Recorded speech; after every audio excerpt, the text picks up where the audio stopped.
Hey, it's Jenny. Welcome to my channel.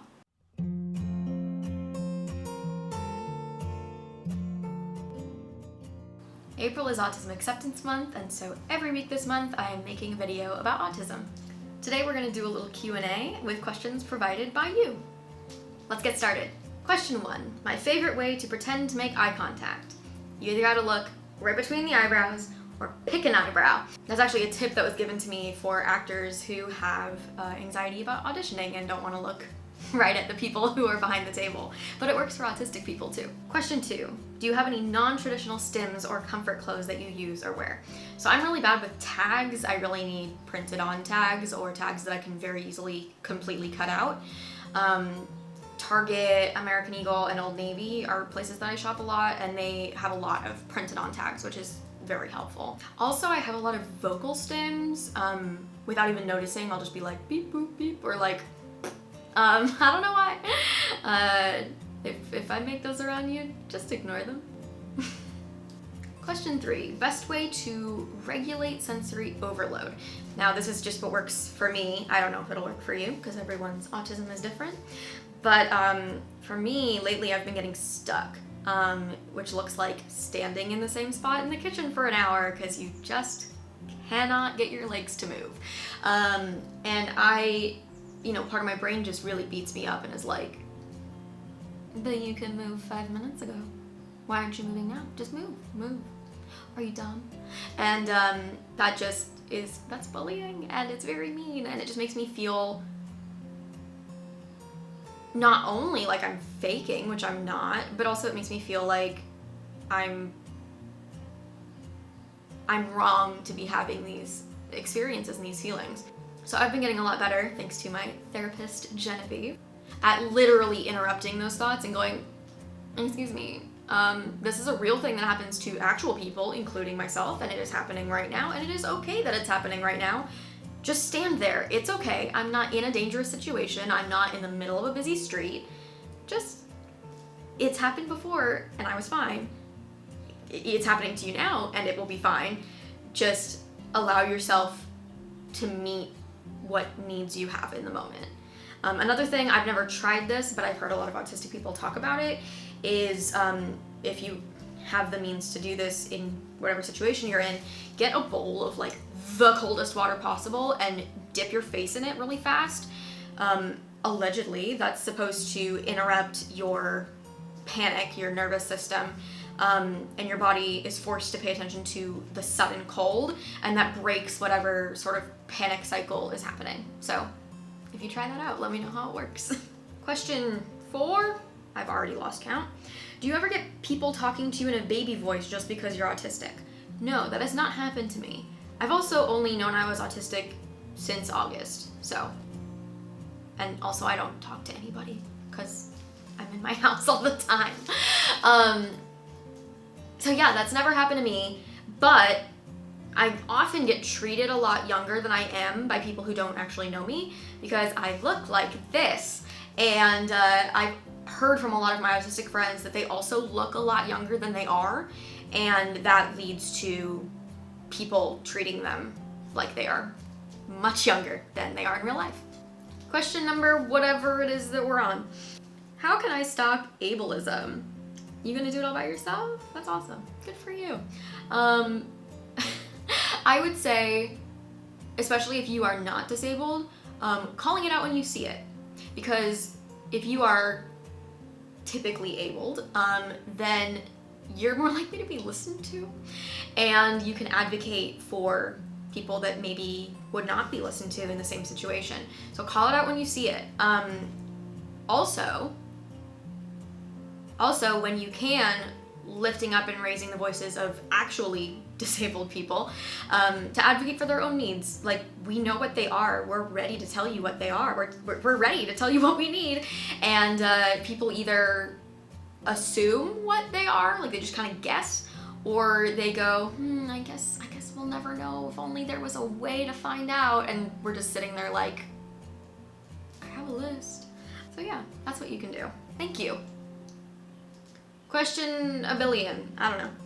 As a future genetic counselor, I get very uncomfy with how my field connects autism and genetics. Do you think genetic testing for autism is good, bad, or more complicated? I should probably have a TED Talk prepared for this one. Yeah, that's a little sticky. Basically, it comes down to the fact that people know so little about autism, and it's so easily perceived as a very negative thing that your future child is going to have a terrible life and is going to struggle, and you're going to struggle, your marriage is going to fall apart just trying to take care of this child. And it's literally not the case. And most autistic people, as far as I'm aware, live awesome lives and are very happy to be autistic and are having a great time and are very fulfilled. It's similar to testing your baby for Down syndrome. It's a very scary thing, and it's like your kid will never have this amazing life that you dreamed for them if they have Down syndrome. And while their life may be different than what you imagined, it doesn't mean it's going to be bad. In fact, it could be this amazing life and you have no idea. So specifically with autism, because that's what I know most about, it feels a lot like it is eugenics, maybe because it is eugenics. I would not advocate for genetic testing for autism unless there was a way to do it exclusively to help the parent prepare to like love and accept their child. But I feel like there's no way to make sure that that's the situation, because so often I feel like parents would just be so freaked out and they would just terminate their pregnancy from fear of the unknown and not wanting their kid to suffer. We're not suffering. Question 3005. Anything specific that made you decide to get tested? So I talked about this in a different video, but the sort of spark notes is my partner Allie and I were working with a group of kids that were in a little homeschool pod last summer, and one of the young girls is autistic, and I was having a hard time deciphering which of her behaviors were her being super rude because she's 5, and that requires discipline, and which things were her being autistic and needed support.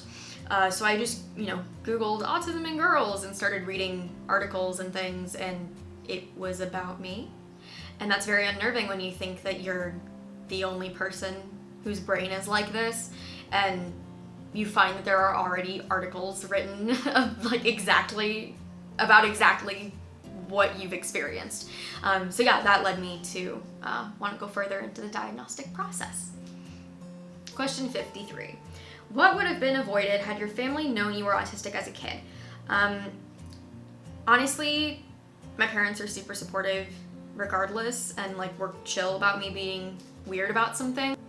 I think it would be more about my experience in school would have been different, just because I would have had a lot of leverage to express my needs and make sure they were met, instead of feeling like I was being inflexible or whiny or weird. I was literally thinking about this morning. There was a science camp field trip that we took. Awesome, fun times.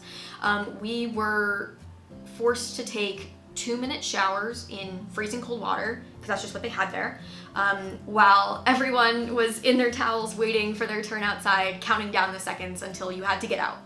And while that may seem fun to some of you, that was incredibly traumatizing for me, because I have a routine in the shower, and the shock of the cold water and rushing really fast and having people chanting, counting down the seconds, felt like I was gonna die. And I think, I knew that going into it. I was like, they explained the situation, and I was like, this is not for me.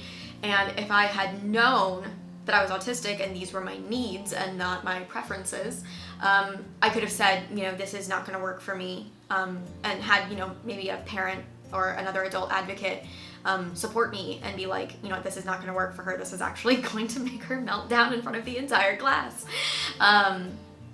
Yeah, so stuff like that. In college, I would have been able to make sure I got a single room. I had to fight really hard for the one single that I got 1 year. If I had been able to go through disability services because I had, some sort of diagnosis, that would have given me a lot more power, and I would have had much fewer traumatic moments because of roommate situations. Last question.